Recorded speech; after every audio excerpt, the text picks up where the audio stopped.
اور فلاں جہنمی ہیں. جنت اور جہنم کا فیصلہ یہاں سنایا جاتا ہے، جبکہ پیارے رسول جناب محمد الرسول اللہ صلی اللہ علیہ وسلم نے بڑے واضح الفاظ میں فرمایا. بخاری شریف کی روایت ہے، حضرت ابو ہریرہ رضی اللہ تعالیٰ عنہ راوی حدیث بیان کرتے ہیں کہ نبی اکرم صلی اللہ علیہ وسلم ارشاد فرماتے ہیں، ان ابی ہریرہ رضی اللہ تعالیٰ عنہ قال قال رسول اللہ صلی اللہ علیہ وسلم کل امتی يدخلون الجنہ، کہ لوگوں سنو، میری امت کے تمام لوگ جنت کے اندر داخل ہوں گے. میری پوری امت جنت میں جائے گی سوائے وہ لوگ جو جنت میں جانے سے انکار کرتے ہیں. حضرت ابو ہریرہ کہتے ہیں کہ آپ نے فرمایا کل امتی يدخلون الجنہ الا من ابا، جو جنت میں جانے سے انکار کر رہا ہے وہ شخص جنت میں نہیں جا سکتا. صحابہ کرام نے پوچھا یا رسول اللہ وہ کون آدمی ہے جو جنت میں جانے سے انکار کرتا ہے؟ ذرا فیصلہ کرنے والے اس بات کو سنیں اور پیارے رسول کی اس حدیث کا ذرا غور سے پڑھیں تاکہ انہیں یہ احساس ہو کہ دنیا میں کیسے تم فیصلہ کر رہے ہو. اللہ کے رسول فرماتے ہیں قیل ومن ابا، یا رسول اللہ پوچھا یا اللہ کے رسول صلی اللہ علیہ وسلم وہ کون لوگ ہیں جو جنت میں جانے سے انکار کرتے ہیں؟ نبی اکرم جناب محمد الرسول اللہ صلی اللہ علیہ وسلم نے ارشاد فرمایا من اطاعنی دخل الجنہ، جو شخص میری اطاعت کرے گا، میری لائی ہوئی شریعت کو مانے گا، میرے دین کو بتلائے، میرے دین کے اوپر وہ عمل کرے گا، میری اتباع کرے گا، میری پیروی کرے گا، میری باتوں کے اوپر عمل کرے گا تو وہ لوگ جنتی ہوں گے. اور جو لوگ میرے لائے ہوئے شریعت کا انکار کر دے گا، جو لوگ جو جن چیزوں کا میں نے ذکر نہیں کیا ہے ایسی چیزوں کو لوگوں کے سامنے وہ اجاگر کرے گا اور اس کے اوپر لوگوں کو عمل کرنے کا حکم دے گا تو وہ لوگ جنتی نہیں ہوں گے بلکہ من عصانی فقد ابا، یہی وہ لوگ ہیں جس نے انکار کر دیا ہے، میری نافرمانی کی ہے اور وہ لوگ جنت میں جانے سے انکار کر رہے ہیں. یعنی وہ جہنمی ہوں گے. جو میری لائی ہوئی شریعت کے مطابق عمل نہیں کر رہا ہے تو وہ یقیناً جہنمی ہوں گے. یہ پیارے رسول جناب محمد الرسول اللہ صلی اللہ علیہ وسلم کا فیصلہ ہے. اب اس حدیث کو سامنے رکھ کر کے ایک انسان یہ سوچے اور غور کرے ان مسائل کے اوپر جہاں آج اختلاف پایا جا رہا ہے. کیا وہ مسائل دینی مسائل ہے؟ کیا وہ مسائل اللہ کے رسول صلی اللہ علیہ وسلم نے ذکر کیا ہے؟ کیا ان مسئلوں کا کوئی ثبوت قرآن و حدیث کے اندر موجود ہے؟ صحابہ سے پائے، صحابہ کے اندر موجود تھا یا صحابہ اس کے اوپر عمل کیا کرتے تھے، تابعی عمل کیا کرتے تھے، تبع تابعی عمل کیا کرتے تھے، ائمہ محدثین عمل کیا کرتے تھے، مفسرین عمل کیا کرتے تھے، ائمہ مجتہدین عمل کیا کرتے تھے، یا اولیاء اللہ اس کے اوپر عمل کیا کرتے تھے؟ ان چیزوں کو وہاں آپ کو دیکھنا ہے. لیکن جب ہم دیکھتے ہیں تو یقیناً آج ہمارے معاشرے میں جو مسئلہ سامنے ہے ان مسائل کے اوپر نہ تو صحابہ کا عمل رہا ہے، نہ کوئی ثبوت یہ دے سکتا ہے کہ نبی صلی اللہ علیہ وسلم نے اپنی ولادت کو منایا. یہ اختلافی مسئلہ ہے کہ جشن عید میلاد النبی صلی اللہ علیہ وسلم منایا جائے یا نہ منایا جائے. اس کے اوپر لوگوں نے اختلاف کیا. کچھ لوگوں نے تو یہاں تک عوام الناس کو سمجھا دیا کہ یہ دین کا ایک حصہ ہے، اس کے اوپر عمل کرو گے تو تمہیں ثواب عطا کیا جائے گا. میرے عزیزو ذرا بتاؤ تو صحیح، گھر پہ چراغاں کیا جائے تو ثواب عطا کیا جائے گا، گھر میں کمکمے لگوایا جائے تو ثواب عطا کیا جائے گا، اسی طریقے سے گھر پہ جھنڈا لگوا لو تو ثواب عطا کیا جائے گا. یہ دین کا کیا حصہ ہے؟ دین کا اگر حصہ سمجھ کر کے، ثواب سمجھ کر کے کر رہے ہیں تو پیارے رسول جناب محمد الرسول اللہ صلی اللہ علیہ وسلم ارشاد فرماتے من اطاعنی فقد ابا، یہی وہ لوگ ہیں جو میرا انکار کر رہے ہیں، میری نافرمانی کر رہے ہیں. میں نے بتلایا ہی نہیں کہ گھروں کا چراغاں کرو، میں نے بتلایا ہی نہیں کمکمے لگواؤ، میں نے بتلایا ہی نہیں میری ولادت کے تاریخ میں یا اس مہینے میں تم جھنڈے لگواؤ یا کھانے تیار کراؤ یا اس طریقے کے اور معاملات کو تم کرو یا جشن مناؤ یا خوشیاں مناؤ. یہ بڑا عجیب سا مسئلہ ہے کہ اللہ کے رسول جناب محمد الرسول اللہ صلی اللہ علیہ وسلم کی جس دن وفات ہوئی حضرت فاطمہ نے کس قدر رو کر کے بتلایا کہ ہائے ابا، آپ کو تو اللہ نے دعوت دی، آپ اس دنیا سے چلے گئے، لیکن آج کے دن میرے اوپر اس قدر مصیبت پڑی ہے کہ اس مصیبت کو اگر پہاڑوں کے اوپر بھی ڈال دیا جائے تو وہ پہاڑ بھی ٹوٹ پڑیں گے. یعنی اتنی زیادہ مصیبت تھی حضرت فاطمہ، یا اس قدر غمزدہ تھی حضرت فاطمہ رضی اللہ تعالی عنہا، لیکن اس فاطمہ کی جس دن غمزدہ ہیں وہ فاطمہ، اللہ اکبر، اس فاطمہ کے غمزدہ کے دن بھی آج لوگ خوشیاں مناتے ہیں۔ بڑا اختلاف صرف اسی مسئلے میں نہیں بلکہ بے شمار مسئلوں میں اختلاف کیا گیا، بے شمار مسائل میں اختلاف ہے، چاہے وہ فروعی مسائل ہوں، جیسے رفع الیدین کا مسئلہ ہے اختلاف کیا، یا اس طریقے سے آمین بالجہر کا مسئلہ ہے اختلاف ہوا، سینے پہ ہاتھ باندھنے کا مسئلہ ہے اختلاف ہوا، یا یوں کہہ لیجئے کہ کسی کے مرنے کے بعد اس کی میت یا اس کے مرنے کے بعد تیجا کرنا، یا برسی منانا، 20واں منانا، 40واں منانا، اس طریقے سے بے شمار اختلافات پائے جاتے ہیں، فاتحہ کرنا، قرآن خوانی کرنا، یہ سب دین کے حصہ اور سمجھ کر کے ایک ثواب کی نیت سے یہ سب عمل کیے جاتے ہیں۔ ذرا بتائیے کہ صحابہ کے زمانے میں اس طرح کے اعمال ہوئے نہیں ہوئے؟ اب اس کا خاتمہ کیسے ہوگا؟ اختلاف تو ہوا لیکن اس کا خاتمہ کیسے ہوگا؟ خاتمے کا آسان سا طریقہ میں آپ کو بتلاتا ہوں، کلام مقدس کی طرف آپ رجوع کیجئے تو یقیناً آپ کو اس خاتمے کا جواب ملے گا، اور کہ کس طریقے سے ہم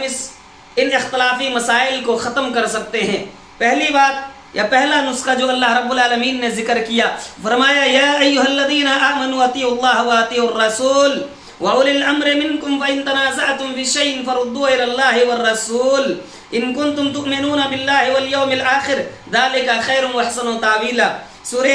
نساء آیت نمبر 59۔ اللہ رب العالمین نے اس آیت کے اندر ایک اصول بتلا دیا، ایک طریقہ بتلا دیا کہ اختلاف کا خاتمہ کیسے ہو۔ مسائل میں اگر اختلاف ہوں، دینی مسئلے میں اگر اختلاف ہو جائے لوگوں کے درمیان، تو اللہ فرماتا ہے یا ایھا الذین آمنوا، لوگوں جو ایمان لائے ہو تم اللہ کی اطاعت کر لو، اس کے رسول کی اطاعت کرو،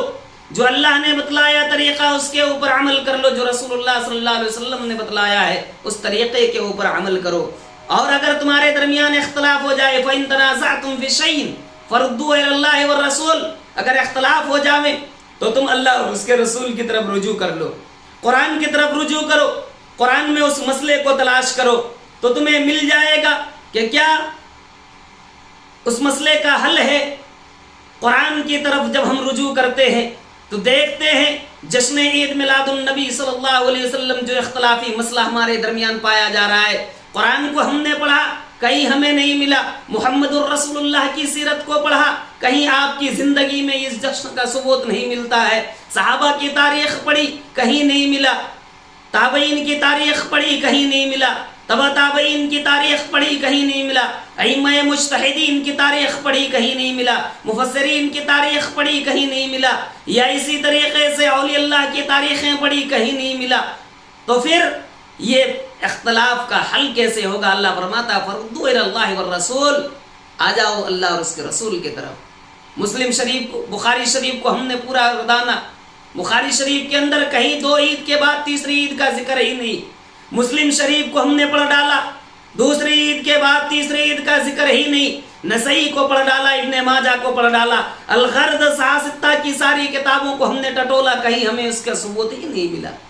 تو اس اختلافی مسئلے کا حل کہاں ہے؟ قرآن کے اندر ہے، حدیث کے اندر ہے۔ اختلافی مسئلے کا حل آپ قرآن میں ڈھونڈیے، اگر قرآن میں مل رہا ہے تو ٹھیک ہے، احادیث میں مل رہا ہے تو ٹھیک ہے، مان جائیے، اور اگر نہیں ہے تو اسے ختم کر دیجئے، یہ طریقہ ہونا چاہیے۔ اس کے بعد دوسرا اصول یہ اللہ نے بتلایا کہ اگر کبھی مسئلے میں اختلاف پایا جائے، اختلاف ہوں